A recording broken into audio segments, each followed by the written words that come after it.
Hello and welcome to Daily News Simplified, an answer to what, why and how of newspaper reading from UPSC Civil Services examination perspective.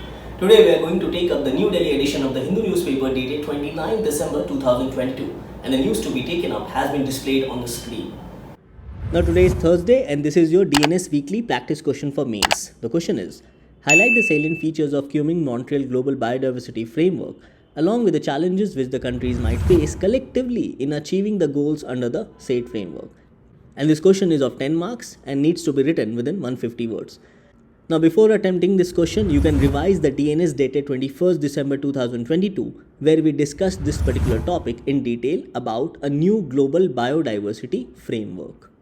Now let's take up this article appearing on page number 8 in the text and context section. And this article is about the recently proposed Jan Vishwas bill by the central government which attempts at decriminalization. So the title of this article suggests that a failed attempt at decriminalization. So under decriminalization, any criminal act is made non-criminal and the punitive sanctions or any imprisonment is removed. So on this note, this article suggests that what is the Jan Vishwas bill tabled by the Union government in Parliament and what are its objectives? Is it the solution to the problem of over-criminalization? So this article also highlights the problem of over-criminalization in various Indian legislations. And this article further says that what are the shortcomings of the bill and how it can be overcome. So in this article, let us understand about decriminalization, about over-criminalization and its consequences, and also the concerns which has been highlighted with respect to the Jan Vishwas bill introduced by the Union government. So if you look at the gist of this particular article, it highlights that the Jan Vishwas bill 2022 was tabled in the parliament with the objective of decriminalizing 183 offences across 42 legislations and also enhancing the ease of living and also ease of doing business in India. So this legislation not only aims to decriminalize certain laws, but also to improve ease of doing business in India, as there are various economic legislations pertaining to doing business. The gist further says that, however, the bill either omits penal provisions or replaces them with fines in legislations. So basically, wherever the term imprisonment has been provided in some of the laws, this imprisonment is replaced by fine or penalty. Now here we also need to understand or distinguish between fine and penalty. So it says that, however, the bill either omits penal provisions or replaces them with fines in legislation such as Air Act, Environment Protection Act, Forest Act, Drugs and Cosmetics Act, Cinematograph Act, Patents Act, among others. The gist further says that an examination of the provisions of the bill reveals that stress has been on replacement of the term imprisonment clauses with fines. Now this can hardly be termed as decriminalization. So this is also one of the concerns highlighted in this particular article. So this Jan Vishwas Amendment of Provisions Bill 2022 highlights that it has been introduced to amend certain enactments for decriminalizing and rationalizing minor offences to further enhance trust-based governance for ease of living and ease of doing business. Now here, first of all, we need to understand the meaning of the term decriminalization of laws. Now, according to Black's Law Dictionary, decriminalization can be said to be an official act generally accomplished by legislation. So as you can see, this Jan Vishwas bill is a legislation to decriminalize certain offences under various Indian laws or various under legislations. So it says that can be an official act generally accomplished by legislation in which a criminal act or omission is made non-criminal and without punitive sanctions. It also highlights that the repeal or amendment of statutes which made certain acts criminal so that those acts no longer are crimes or subject to prosecution. So this is the meaning of decriminalization of laws. However, this article suggests that just by replacing the term imprisonment with fine or penalty does not amount to real decriminalization of laws. So on this note, let's go through the statement of object and reasons as to why this legislation has been introduced and also certain concerns which has been highlighted in this particular article. So one of the major object of this legislation is obviously to decriminalize various legislations and also to improve ease of living and ease of doing business reforms in India. So the statement highlights that a web of outdated rules and regulations causes trust deficit. So the government also intends to reduce this trust deficit, and it is the endeavor of the government to redefine regulatory landscape in India. Another objective is to reduce compliance burden, as it will also help to improve ease of living and ease of doing business in India. Another statement of object and reasons highlights that India needs to shed the baggage of antiquated laws, that is old laws, which adversely affect developmental trajectory. And on this note, it highlights that series of measures such as simplifying laws, digitizing laws and rationalizing compliance's burden are being taken by the government in order to achieve the above stated objectives or goals.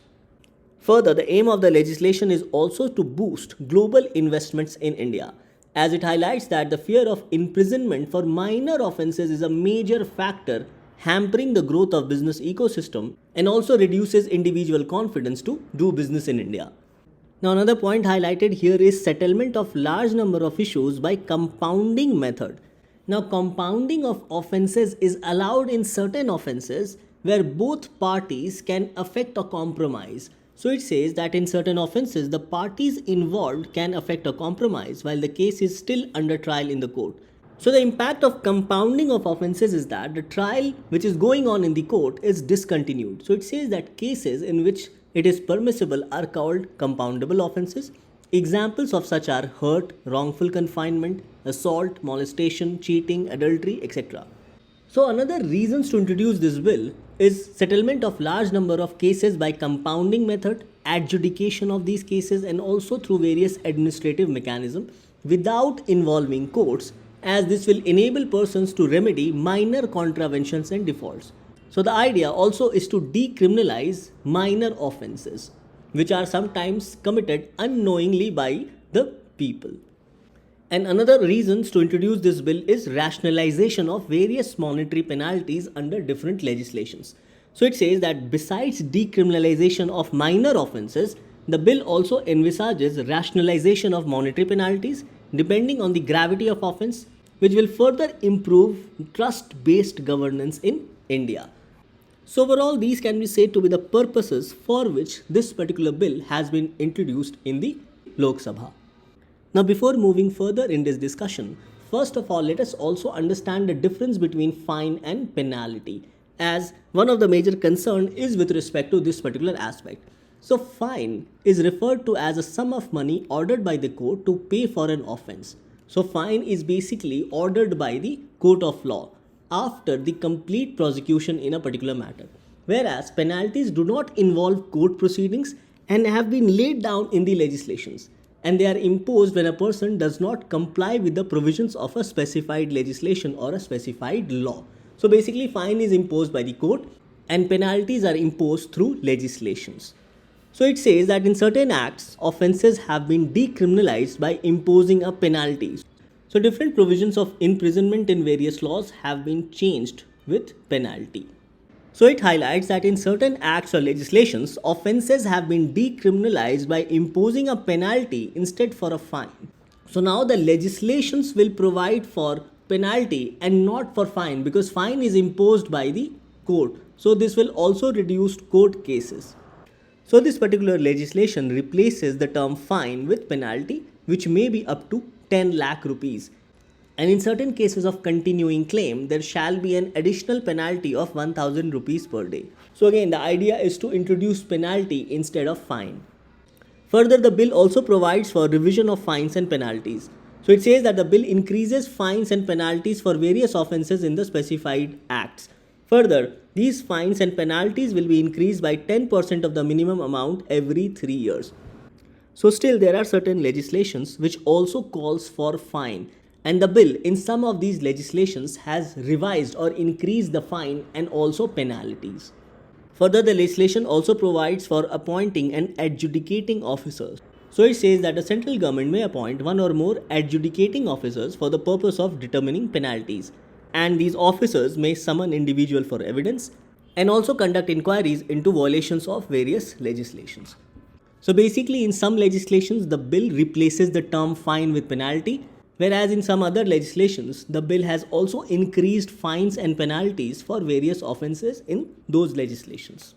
Now, before moving towards the critical analysis or concerns highlighted in this article with respect to this particular bill, it is also important to understand that why there is a need to decriminalize various laws, including certain minor offences in the country, or what are the present consequences of over-criminalization. So the first reason highlighted here is that criminal law is frequently misused, especially for political purposes. For example, use of Enforcement Directorate under Prevention of Money Laundering Act, Foreign Exchange Management Act or Fugitive Economic Offenders Act. And as we have seen that of late, Enforcement Directorate has been used as a political tool. Now another reason highlighted is that over-criminalization of laws conveys a strong message to the public that the government is very strict with respect to punishing wrongful conduct or wrongful offences. And this phenomena has often been termed as over-criminalization by various scholars. Now examples can be said to be excessive use of NSA or National Security Act and also encounter of criminals by the police to evade due process of law. So decriminalization of offences will help to reduce these menaces. The third reason provided here is that majority of pending cases in the courts are related to criminal proceedings. So it says that as per the National Judicial Data Grid, of the 4.3 crores pending cases, nearly 3.2 crores cases are in relation to criminal proceedings. So it can be said that a growing number of pending criminal cases share a direct relation with number of criminal laws. And over-criminalization also leads to increase in number of prisoners. So as per NCRB's prison statistics of 2021, it highlights that a total of 5.4 lakh prisoners were confined in prisons against its capacity of 4.25 lakh. So over-criminalization not only leads to excessive criminal proceedings or extra criminal proceedings, but it also increases the number of prisoners. So these are the reasons as to why the government needs to decriminalize various offences, including minor offences across various legislations in the country. Now coming to the concerns which have been highlighted with respect to this particular bill, the first concern is the fact that replacing penal provisions with fines is not exactly the definition of decriminalization.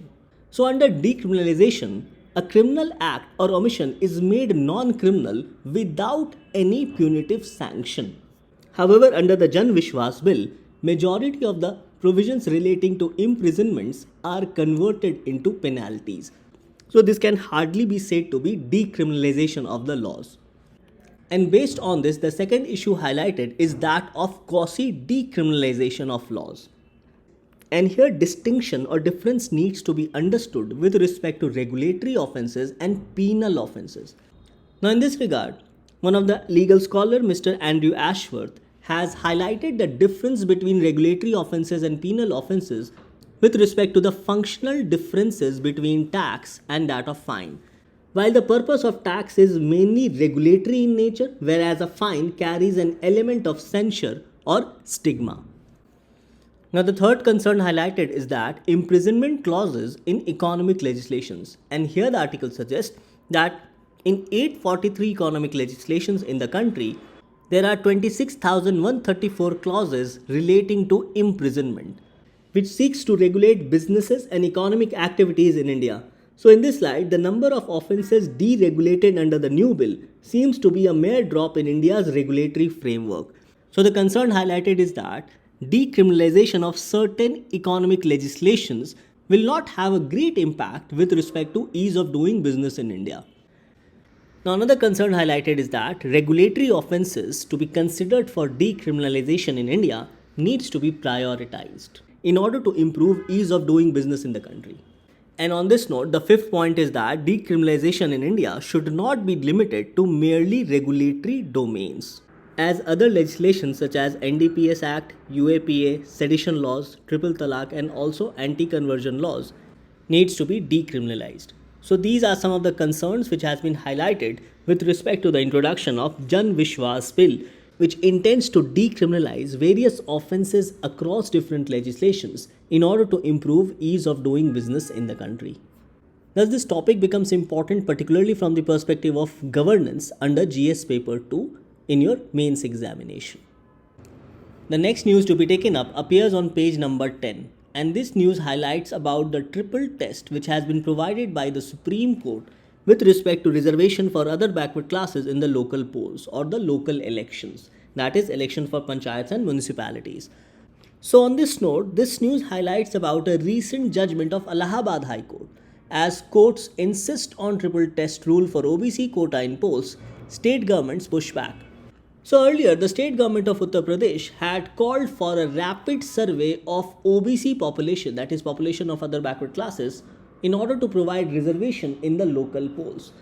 However, the Allahabad High Court has held that the survey conducted by the government of Uttar Pradesh is not according to the triple test as mandated by the Supreme Court of India. So, the Allahabad High Court did not find the survey satisfactory as per the Supreme Court guidelines and accordingly has ordered the UP government to conduct local polls without providing reservation to other backward classes, and in this regard has asked the State Election Commission to notify the election for local polls. So first of all, let us go through the triple test formula as suggested by the Supreme Court with respect to providing reservation to other backward classes in local polls. So the court held that determination of reservation to OBC in local bodies should be based on the following three conditions. The conditions are: first, to set up a dedicated commission to conduct empirical inquiry. Now look into these two important terms. The first term is a dedicated commission solely for the purpose of identifying the number of OBC population within the respective jurisdiction. And this dedicated commission must conduct an empirical inquiry, that is inquiry with respect to number of citizens who can be categorized as other backward class, into the nature of backwardness in local bodies. And this empirical inquiry by the dedicated commission will determine the political backwardness. The second point highlighted is that to specify the proportion of reservation required to be provisioned local body wise. And the third point is that such reservation shall not exceed the aggregate of 50% of the total seats reserved for scheduled caste, scheduled tribe and other backward classes taken together.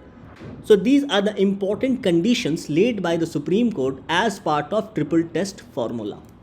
Now based on this triple test formula as provided by Supreme Court, Allahabad High Court held that UP government had missed a crucial factor of triple test formula, as it did not call for inquiry into political representation or backwardness of OBC in municipal bodies, and also the fact that the UP government did not set up a dedicated commission for this purpose.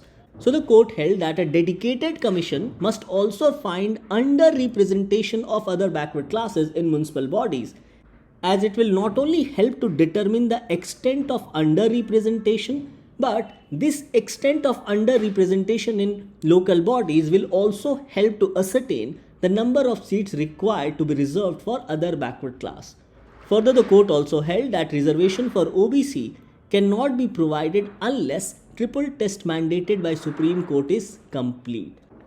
And since the UP government did not complete the triple test as mandated by the Supreme Court, hence it has ordered to conduct the local polls without providing reservation to other backward classes.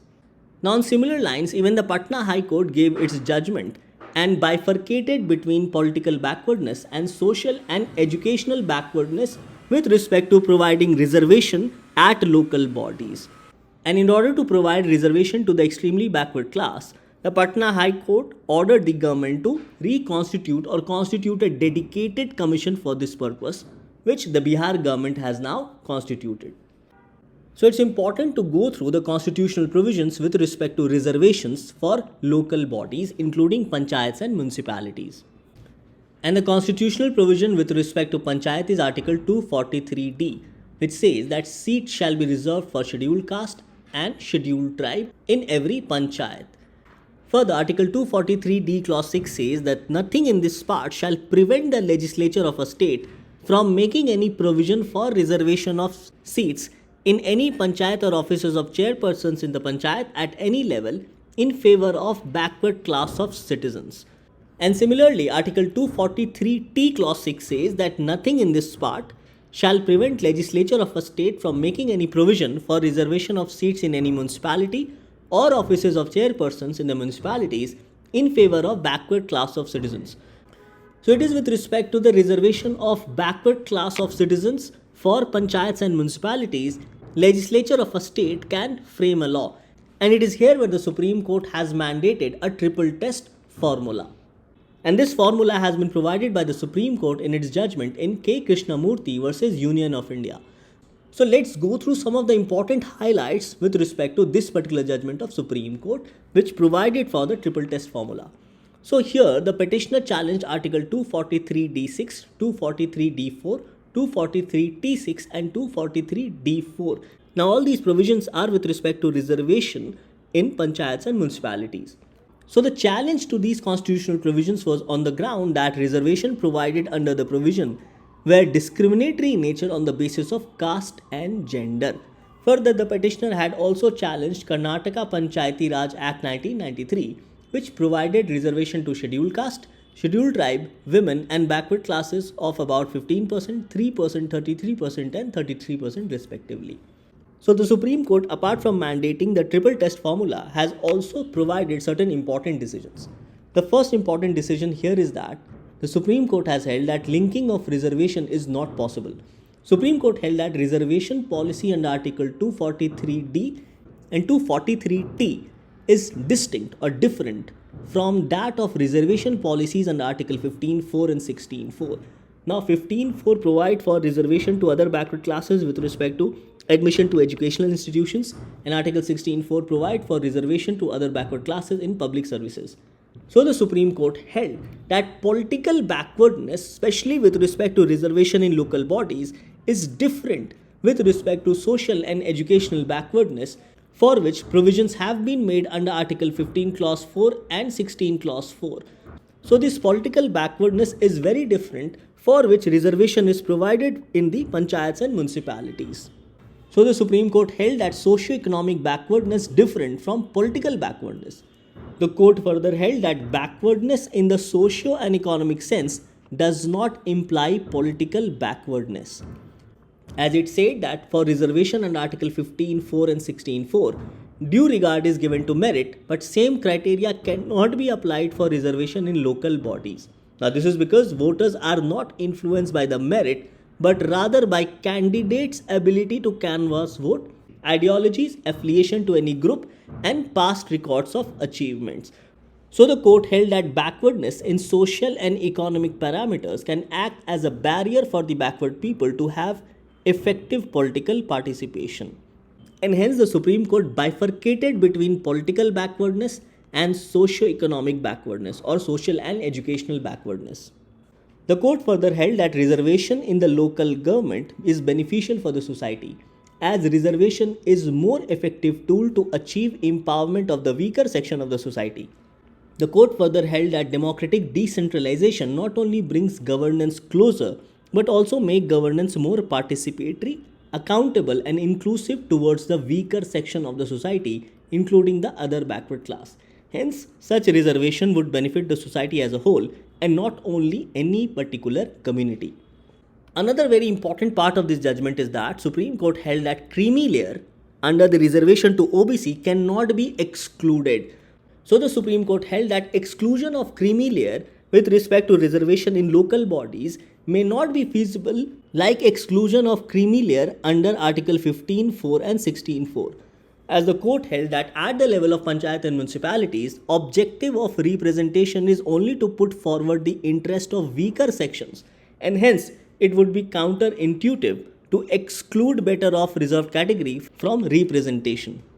Further, the court held that Article 243d6 and Article 243t6 are constitutionally valid, which provides for reservation to other backward classes at the local level, that is at the level of panchayat and municipalities respectively. So the court held that these provisions merely enable state legislature to reserve seats and chairperson post in favor of backward classes. And the quantum of reservation to be provided to the other backward class must be determined by respective state government. And here the Supreme Court provided for these following conditions, that is the triple test formula. That is to set up a dedicated commission to conduct empirical inquiry into the nature of backwardness in local bodies, to specify the proportion of reservation required to be provisioned local body wise, and such reservation shall not exceed the aggregate of 50% of total seats reserved for scheduled caste, scheduled tribe, and other backward classes taken together. So, these are some of the important highlights of this very important judgment, which laid the triple test guideline for providing reservation to other backward class in local bodies, which is in panchayat and municipalities. Thus, this topic becomes important mainly from the perspective of panchayats and municipalities and gets covered under GS paper 2 with respect to polity and governance.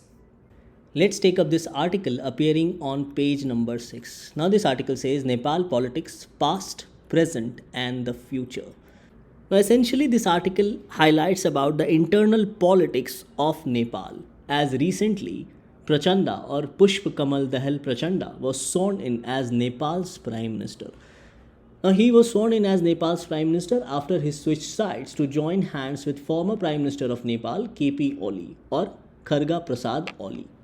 Now, their coalition is not a good sign for India, as India views KP Oli as pro-China, and earlier India did not enjoy smooth relation with Nepal during Oli's term in office. So it says that their coalition is not just an alliance of two communists, but there are other parties involved also. And India views KP Oli as pro-China, and the coming together of these two communist forces to form the government is turning back of the clock from its point of view, as it can lead to further bitterness between India and Nepal after relations improved when Deuba became the Prime Minister of Nepal in 2021.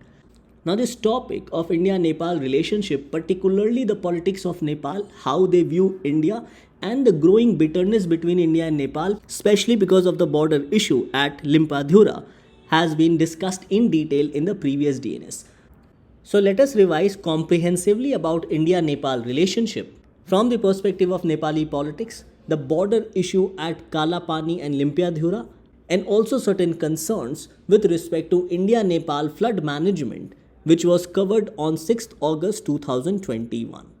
Now, this article highlights the deteriorating relationship between India and Nepal, and this time the relationship has deteriorated because of long-standing complex territorial issue, especially with respect to Kalapani area. Now, earlier, as such, there were no territorial border dispute between India and Nepal. However, the local electoral politics of Nepal has increased the bilateral tensions between India as well as Nepal to serve their own nationalistic purpose. As the Nepal Communist Party has come to power in Nepal on ultra-nationalistic issues and has painted India as a hegemon or as a usurper. So it is in this context that the author says that relationship between India and Nepal needs a fundamental reset. Now, here you must understand that neighborhood first is the policy which is being pursued since independence. And regarding this, Nepal has drifted away from India towards China. And this is one of the biggest geopolitical challenge for India, especially in its neighborhood area. Further, the ultra-nationalist of Nepal accuses India of a colonial mindset and says that India treats Nepal as a landlocked state. Rather, India should treat Nepal as a land-linked state. So in this backdrop, first of all, let us understand certain issues which has created a divergence between India and Nepal in the recent past. Now, the first problem, as already highlighted, is with respect to drifting away of Nepal towards China. And this is one of the biggest challenge with respect to India's neighborhood first policy. The second aspect is that China had earlier proposed 2+1 mechanism with India. Now, as per the 2+1 mechanism, when India and China held their bilateral dialogue, then they should be accompanied by any other regional country, such as Nepal or any other SAARC nation. Now, by proposing this, China intended to enter into the SAARC arena. However, India did not support the 2+1 mechanism as proposed by China. However, Nepal readily agreed for this particular mechanism, knowing it well that this will bring China much closer within the SAARC arena. Thus, acceptance of 2+1 mechanism by Nepal also brought the tensions between India and Nepal at the forefront. Further, as already mentioned, the ultra-nationalists of Nepal accuses India of a colonial mindset, as this serves their local politics. Now, another area of concern is that Nepal joined the Belt and Road Initiative of China, which was earlier referred as One Belt, One Road Initiative. And this gave China access to Nepal. Now, China, through BRI, started increasing its soft power and opened school and started teaching Mandarin to the Nepalese children. Further, China started building up infrastructure, especially to consolidate its Tibet area. So, these infrastructural development in Nepal by China also antagonized India. Further, Nepal also refused to participate in military exercise conducted by BIMSTEC and rather went for bilateral military exercise with China. Further, the ultra-nationalist party of Nepal proposes changes in Indo-Nepal Friendship Treaty. However, India does not agree with the same. And Madheshi issue further escalated the tension between India and Nepal, as India always prefers Madheshi in the power game in Nepal. Because if Madheshis are in the power game in Nepal, then it will always be beneficial for India. So these can be said to be some of the reasons with respect to the growing divergence between India and Nepal. So after understanding the backdrop with respect to growing divergence between India and Nepal, let us go through what has been proposed in this particular article, especially with respect to the border dispute along the Kalapani area. Now, as you can see in this map, this is India, this is Nepal, and this is China. Now, this is the Kalapani area as has been mentioned in this newspaper. This is Lipu Lake, and this is the area between Kalapani as well as Lipu Lake. And this is Limpiadhura, which we will see in our upcoming discussion. So let us go through some of the important highlights with respect to map of India and Nepal. Now, the India-Nepal boundary is as per the Treaty of Sugauli of 1816. Now, this becomes an important point from your prelims perspective. And according to the treaty, Kali River separated India and Nepal. So, the dispute with respect to India and Nepal is about origin of river Kali. Now, here are certain aspects with respect to shifting of this origin of river Kali. Earlier, it was considered a northwest stream of river Kali from Limpiadhura as per the old British maps. However, later the origin of Kali river shifted from northwest to northeast streams, and these northeast streams were just below the Kalapani area and was accepted by both Nepal and India, and this became the map after India received its independence in 1947. So the stream Kuti Yangti, which was the northwestern stream from Limpiadhura, was the origin of Kali river as per the old British maps. However, the map shifted from northwestern streams to northeastern streams, that is, from Kuti Yangti stream, it changed to Lipugad in 1857 and then to Pankhagad in 1879. And this change of stream as origin of river Kali was accepted by both India and Nepal from northwest to northeast. So you must remember the Limpiadhura area from where the original Kuti Yangti stream originated, which was considered at the origin of river Kali, and this was as per the old British maps. So this picture says that the east bank of Kali river below Limpiadhura, which is around 335 square kilometer, which is supposed to be in Nepal as per the Treaty of Sugauli of 1816. So till 1947 there was no problem with respect to origin of river Kali. Now let's see what happened later. Now in the year 1953, India and China identified Lipu Lake Pass as an area for pilgrim and border and also for trade, and this pass was an open border area. However, 1962 war between India and China stopped pilgrimage through the Lipu Lake Pass. However, the pilgrimage resumed in 1981 and border trade resumed in 1991, that is 10 years after the pilgrimage resumed. However, the base camp for Lipu Lake remained at Kalapani. So, both India and Nepal showed Kala Pani as the origin of Kali River as part of their territory. Now it's important to note that after 1979, Indo-Tibetan Border Police, that is ITBP, has manned the Lipu Lake Pass. Now the origin of river Kali for the first time was raised in the year 1997. So once this matter was raised, it was then referred to the Joint Technical Level Boundary Committee, which had been set up earlier in 1981 to re-identify and replace the old and damaged boundary pillars along India-Nepal border. Now this committee clarified that 98% of the boundary were fine. However, it left behind certain unresolved issues of Kala Pani and Sasta in the Terai region. Further, this committee got dissolved in the year 2008. So, after this committee got dissolved, it was subsequently agreed that matter would be discussed at Foreign Secretary level, that is the unresolved issues of Kala Pani and Sasta. Meanwhile, the project to convert 80-kilometer track from Ghati Baga to Lipu Lake into a hard top road began in 2009. However, then Nepal did not raise any objection. Now let's come to 2nd November 2019. Now what happened here was the government of India issued the new map creating the two union territories of Ladakh as well as Jammu and Kashmir. Now once this map was issued by the government of India, Nepal registered its protest even though the map did not change any area under Nepal. However, the government issued a new map on 9th November 2019, deleting river Kali, and this led to strong protest from Nepal.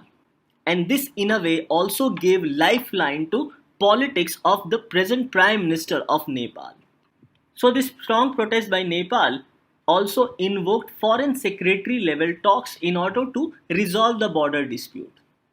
Now let us go through what happened slowly after this particular issue was raised by Nepal once India issued its new map creating the two union territories of Jammu and Kashmir as well as Ladakh. Now all these events took a U-turn in Nepalese politics, and this led to increase in nationalistic politics in Nepal, that too against India. Now it's interesting to note that Prime Minister KP Oli had a 2-year moratorium, as according to the Nepal's constitution, no confidence motion could not be moved up to 2 years from assuming office, and this 2-year ended in February 2020. Now the important point to be understood here is that there were many resentments against the Prime Minister of Nepal, KP Oli, in the local domestic politics of Nepal. So Prime Minister KP Oli saw this as an opportune moment to raise nationalistic demands for Nepal in his own favor. And in this regard, the inauguration of 80-kilometer long road by India's Defence Minister from Ghati Baga to Lipu Lake further re-erupted the Kala Pani issue. And this gave the opportunity to the Prime Minister of Nepal to raise anti-India sentiments in Nepal, on which he had won election. Now here it's important to note that the old map of Nepal, which was based on older British survey, that is origin of river Kali from Limpiadhura, was considered by Nepal. So based on this older British survey map, Kali river originating from Limpiadhura was adopted by Nepal's parliament on 20th May 2020. Further, this was added through Nepal's constitutional amendment on 22nd May 2020, thereby adding 335 square kilometer into Nepalese territory. Now this extra territory never reflected in Nepal's map in the last 170 years. So this is the area of contention between India and Nepal, especially with respect to the 335 square kilometer area from Limpiadhura to Kala Pani. So the question remains that what prompted Nepal to go against its historical friend, that is India. Now one of the most important reason is China. Now Nepal Communist Party has come into power on nationalistic sentiments, basically against India, as it sees India less as a bigger brother and more as an intruder. Further, China has given Nepal leverage to pursue their belligerent policy with India, and Nepal is an essential element in China's growing South Asian footprint. So, in a way, China indirectly prompted Nepal to go against India. So the question remains that what has India done, knowing it very well that Nepal would go against India if China agrees to help Nepal in certain way. Now here the article says that Indian government got too comfortable with the past events and did not foresee turning political events in Kathmandu, especially with the Nepal Communist Party. And government of India ignored the political environment which was changing in Nepal and which was being done at China's behest. Further, the special relationship which India had with Nepal was seen in a negative way in Nepal. And this special relationship was with respect to shared culture, language, as well as religion. However, this special relationship was seen more as an intrusive and bullying way by Nepal's power corridor. And in this regard, even the Treaty of Peace and Friendship of 1950 was seen by certain section of Nepal political power as unequal relationship and also as India's imposition of its policies on Nepal. So considering all these aspects, the article further concludes that India's foreign policy of neighborhood first needs a serious thinking and makeover, and this must be done by addressing the larger concerns of its immediate neighborhood including Nepal. So, as per the Joint Technical Level Boundary Committee, the areas of Kala Pani as well as Sasta have so far remained unresolved as boundary dispute between India and Nepal. So, based on this, the author has suggested certain views with respect to future talks and also with respect to dousing the fire between India and Nepal. So, the author says that it is important to understand that the problem still persists, especially with respect to the Limpia-Dhura triangle. It is this triangle which the author is referring in this particular article. So the author says that the Limpia-Dhura triangle exists now on maps of both India and Nepal. However, this should not obstruct negotiations between India and Nepal. As according to the author, it says that since even Kala Pani has remained on the maps of both countries for decades. Now the second aspect highlighted by the author is with respect to the need of breaking the ice, whereby the author says that the ice was broken on 15th August when Prime Minister of Nepal KP Oli called Indian Prime Minister Shri Narendra Modi on occasion of India's Independence Day. However, according to the author, this is just a mere beginning, as the talks must be held continuously and the video conferencing facility which has existed between the two foreign secretaries earlier must be reactivated or must be started again. The next aspect highlighted here is with respect to need of immediate revival of ties. It is here where the author says that any further delay with respect to reviving of ties between India and Nepal will further wound the people of Nepal socially, culturally and economically, and even the poorest citizens of India, especially from Purvanchal to Bihar and Orissa, will be impacted or affected as they rely on substantial remittance from Nepal. Now another important aspect highlighted by the author is that even though India have had poor experience in solving bilateral disputes, especially with respect to Bangladesh, Sri Lanka or even Pakistan, the problem between India and Nepal, especially with respect to Limpia-Dhura, should not linger on and must be quickly solved. So it is in this aspect the author has suggested for an immediate de-escalation, whose first requirement is verbal restraint from both sides, and that too from the highest level. So in this regard, the author says that India's Foreign Office has so far remained restrained in its statement, and India is also required to maintain status quo in the disputed area. So, according to the author, this means halting construction on the Lipu Lake track, which was inaugurated by India's Defence Minister, as that is the immediate cause of the present crisis between India and Nepal, according to the author. Further, the author says that with the Prime Minister setting the tone with each other on the eve of India's Independence Day, the negotiating teams between India and Nepal must meet with old papers, that is archival papers, treaties, agreements, administrative records, communications, maps, drawings, etc., and sort out the differences, especially with respect to the triangular area, including Limpia-Dhura, Kala Pani and Lipu Lake. And on this note, the formal negotiations should also begin with public commitment by both sides to redraw their respective maps according to the negotiated settlements as when it happens. Another important suggestion provided by the author is that if Limpiadhora goes to Nepal, then in such a situation the author says that the Limpiadhora zone should be declared as a zone of peace and pilgrimage. However, this is a mere conjecture on part of the author, whereby he is saying that if Limpiadhura goes to Nepal, then it should be declared as a zone of peace and pilgrimage. So this is a suggestion by the author, which is a pure conjecture based on certain events. That is, if Limpiadhura goes to Nepal, then such an area should be declared as zone of peace and pilgrimage. So this is what the author in this article is trying to highlight.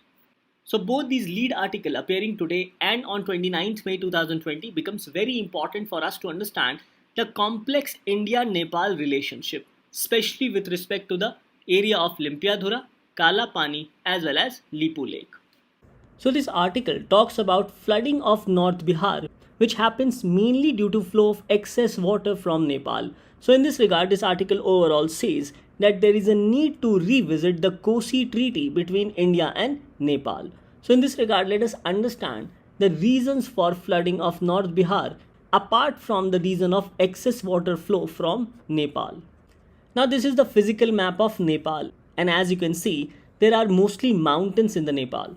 So if we draw a topographical map of Nepal and India, especially from north to south, then we will understand that as per the topography, there is a slant of land from Nepal towards India. So whatever water collects in Nepal, it flows very easily towards India. So this is one of the topographical issue with respect to Nepal and India. Now another reason with respect to floods in Bihar is regarding the water from Nepal collecting in the catchment areas in Bihar. So a catchment area is any area of land where precipitation collects and runs off into a common outlet. So water coming from Nepal gets collected in the catchment area of Bihar. And with respect to larger catchment area, there is a higher probability of floods during rainfall because the water gets collected in these catchment areas. So with respect to northern Bihar, what happens is that water comes from Nepal and gets collected in these catchment areas of different rivers in North Bihar. So this is another reason with respect to excessive floods in northern Bihar. So regarding frequent floods in Bihar, apart from the aspect of greater or larger catchment area, there are also many rivers flowing in North Bihar which are mainly tributaries of Ganga, as you can see in this particular map, which includes Buri Gandak, Gandak, Kosi, Kamcha and Bagmati. So flooding of these regions along with flow of water from Nepal further worsens the situation. Now another reason highlighted is regarding the siltation from Himalayan rivers. Now with respect to siltation, the Himalayan rivers brings a lot of sediments, as Himalaya itself is made up of soft sedimentary rocks. Now what happens is that collection of these sediments further raises the water level in the area, and this raising of water level further floods the region. And collection of these sediments increases the riverbed, leading to more frequent floods. Now the reason for flood in North Bihar is regarding change in course of these rivers or meandering. So these rivers, what they do is they continuously change their courses. So frequent change in course of rivers further floods the catchment areas.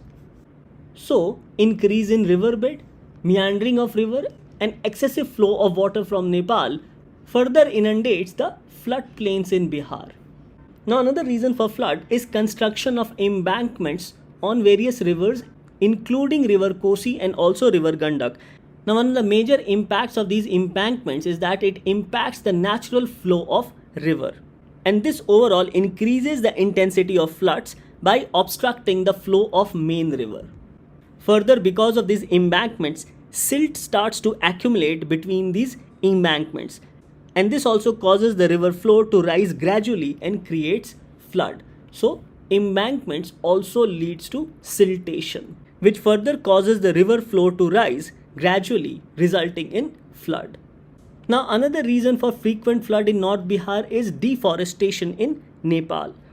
So of late there has been increased conversion of forest area into agricultural and pastoral lands in the middle hills of Nepal, and this has significantly contributed to the flood damage in India, mainly in North Bihar.